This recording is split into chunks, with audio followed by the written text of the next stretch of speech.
काला कौवा और प्यारा कोयल। कौवे काले होते हैं, कौवे शोर करते हैं, कौवे कहते हैं काव काव। कोयल रंगीन होते हैं, कोयल मीठा गाते हैं, कोयल कहते हैं कुहू कुहू। जंगल के दोस्त। यह कहानी एक कौवे और एक कोयल की है जो एक घने और हरे भरे जंगल में रहते थे। एक बार एक कौवा और एक कोयल दोस्त थे। वे दोनों बहुत अच्छे दोस्त थे और हमेशा साथ रहते थे हर समय। वे एक बड़े से जंगल में रहते थे। ये जंगल बहुत ही सुंदर और हरा भरा था, जहाँ हर तरफ पेड़ और पौधे थे और हरियाली ही हरियाली थी। हर दिन वे मिलते और बातें करते। वे एक दूसरे के साथ अपने दिन की घटनाओं को साझा करते और एक दूसरे की कहानियां सुनते। काव काव, आज कैसे हो? कौवा पूछता। कौवा हमेशा कोयल की खैरियत पूछता और उसकी चिंता करता। कुहू कुहू, मैं ठीक हूँ, धन्यवाद, कोयल जवाब देती। कोयल भी कौवे की बहुत परवाह करती थी और उसकी दोस्ती को बहुत महत्व देती थी। कौवा और कोयल को कहानियां सुनाना बहुत पसंद था। वे दोनों एक दूसरे को मजेदार और रोमांचक कहानियां सुनाते थे। उन्हें साथ में हंसना बहुत पसंद था। वे एक दूसरे के साथ हंसते और खुश रहते थे, जिससे उनका दिन और भी अच्छा हो जाता था। वे सबसे अच्छे दोस्त थे। उनकी दोस्ती इतनी गहरी थी कि वे एक दूसरे के बिना एक पल भी नहीं रह सकते थे। वे हमेशा एक दूसरे का साथ देते और एक दूसरे की मदद करते थे। इस तरह कौवा और कोयल ने अपने जंगल के जीवन को बहुत ही खुशहाल और आनंदमय बना लिया था। गलतफहमी। यह एक ऐसी स्थिति थी जो कौवे के जीवन में एक महत्वपूर्ण मोड़ लेकर आई। एक दिन कौवा जंगल में उड़ रहा था। वह अपने पंखों को फैलाकर हवा में तैरते हुए अपने चारों ओर की हरियाली का आनंद ले रहा था। अचानक उसने एक बड़ा रसीला आम देखा। आम की चमकती हुई पीली त्वचा ने उसकी आंखों को आकर्षित किया। काव काव, कितना स्वादिष्ट आम है, उसने सोचा। उसकी चोंच में पानी आ गया और वह उस आम को खाने के लिए उत्सुक हो गया। कौवा डाल पर उतरा और आम खाने लगा। उसने आम को अपनी चोंच से पकड़ा और उसे चबाने लगा। वह तब तक खाता रहा जब तक उसका पेट भर नहीं गया। आम का मीठा रस उसकी चोंच से टपक रहा था और वह बहुत खुश था। अचानक उसने एक आवाज सुनी। ये एक तेज और गुस्से भरी आवाज थी जिसने उसे चौंका दिया। मेरा आम कौन खा रहा है? ये एक बंदर था। बंदर ने देखा कि कौवा उसका आम खा रहा है और वह बहुत गुस्से में था। कौवा डर गया। उसने कभी नहीं सोचा था कि आम किसी और का हो सकता है। वह जल्दी से उड़ गया। वह जानता था कि बंदर से उलझना सही नहीं होगा। वह उड़ते हुए सोच रहा था कि उसे अगली बार अधिक सावधान रहना होगा। कौवा जंगल के ऊपर उड़ते हुए पीछे मुड़कर देख रहा था। उसने सोचा, यह एक बड़ी गलती थी, मुझे अब से अधिक सतर्क रहना होगा। अंत में वह एक नए पेड़ पर उतरा और आराम करने लगा। उसने सोचा कि आज का दिन कितना अजीब था और उसने एक महत्वपूर्ण सबक सीखा। उसने अपनी आंखें बंद की और शांति से आराम करने लगा। अब वह जानता था कि किसी भी चीज को लेने से पहले उसे देखना और समझना चाहिए। जंगल में सूरज ढल रहा था और कौवा अपने नए अनुभव के साथ सोने की तैयारी कर रहा था। यह एक दिन था जिसे वह कभी नहीं भूलेगा, एक सच्चा सबक। कौवे का चालाक प्लान। कौवा उड़कर कोयल के पास गया। कुहू कुहू, मेरी मदद करो, वह रोया। बंदर मुझे मारना चाहता है। क्यों? कोयल ने पूछा। मैं एक आम खा रहा था, कौवे ने कहा। बंदर को लगता है कि वह उसका आम था। कोयल ने एक पल के लिए सोचा।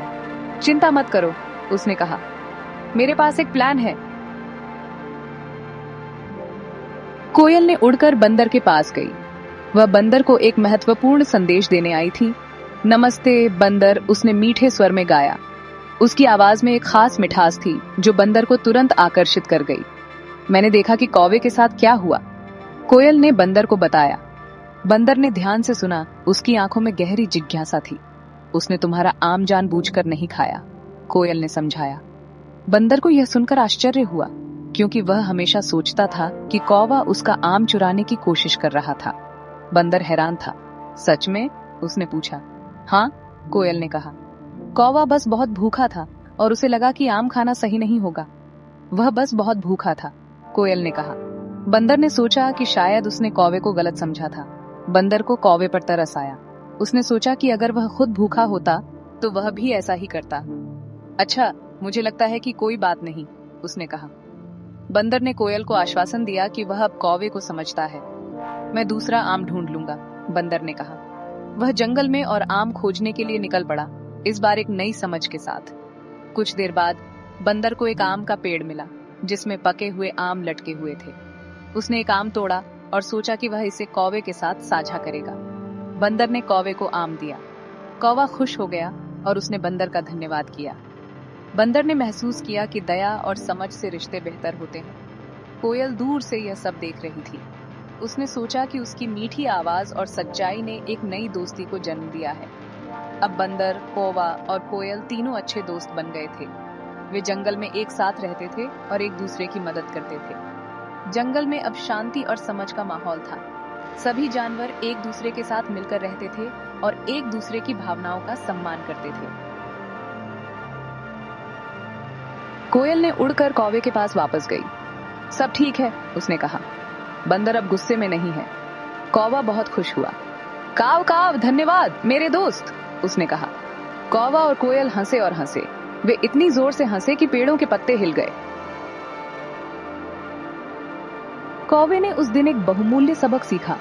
उसने सीखा कि ईमानदार होना जरूरी है। उसने यह भी सीखा कि सच्चे दोस्त हमेशा एक दूसरे की मदद करते हैं। कोयल अपने दोस्त की मदद करके खुश था। वह जानता था कि भले ही कौवे ने गलती की थी, लेकिन उसका दिल साफ था। कौवा और कोयल सबसे अच्छे दोस्त बने रहे। उन्होंने साथ मिलकर और भी कई रोमांच साझा किए और उन्हें हमेशा वह दिन याद रहा जब कोयल ने कौवे को गुस्से में बंदर से बचाया था। इस वीडियो में आप देखे होंगे काले कौवे और कोयल की कहानी है। दोनों दोस्त होते, मित्र होते, बढ़िया। तो क्या होता है कि एक दूसरे से बहुत ही घने दोस्ती रहते थे। ये लोग जंगल में रहते हैं। तो जंगल में रहने के बाद देख सकते हैं आप लोगों ने कि कितना अच्छा पूरे कहानी आप लोगों ने सुने। तो इसमें यह है कि आप लोग कभी भी रहिए आसपास में तो मिलजुल के रहिए, खुशी से रहिए, एकदम एक दूसरे से लड़ाई झगड़ा नहीं कीजिए। मिलजुल के एक दूसरे के काम में हाथ बटाइए, जिससे कि अच्छा से अच्छा काम हो और आपस में मिलजुल के रहें। क्योंकि इस कहानी के दिखाने और सुनाने का मतलब यही है कि आप लोग अच्छे शिक्षा लें और अच्छी अच्छी बात सीखें। ये नहीं कि एक दूसरे से झगड़ा करें, लड़ाई करें, जिससे कि अगर दूसरे के भी प्रभाव पड़े कि वो लोग ऐसा कर रहे हैं, हम भी ऐसे कर। आप लोग ऐसा ना करें। एक कहानी सुनने के बाद तो आप लोग कुछ सीखे होंगे और सोच समझ के मिलजुल के अच्छे से रहिए, अच्छे से दोस्ती बनाइए और अच्छे से रहिए। अच्छे से रहिएगा तभी अच्छा समाज बनेगा, अच्छा संसार बनेगा। नहीं तो आपस में ही लड़िएगा, झगड़िए तो दोस्ती भी आप लोगों का खराब होगा और समाज भी खराब होगा और साथ में आपका आसपास का वातावरण भी खराब बनेगा। तो आप लोग से यही विनती है कि आप लोग अच्छे से मिलजुल के रहिए। ये देखिए काले और काले कौवे और काले कोयल की दोनों की कहानी कितना प्यारा था। आप लोग सुने होंगे, कितना अच्छा लगा। तो आप लोग से यही मेरा विनती है कि आप लोग मिलजुल के रहिए, अच्छे से रहिए, किसी से लड़ाई झगड़ा नहीं कीजिए। देखिए काले कौवे और कोयल दोनों कितने अच्छे एक दोस्त हैं। मिलजुल के कुछ भी काम करते हैं तो मिलजुल के करते हैं। देखिए कितना प्यारा है। तो आप लोग कहानी के लाइक कीजिए, कमेंट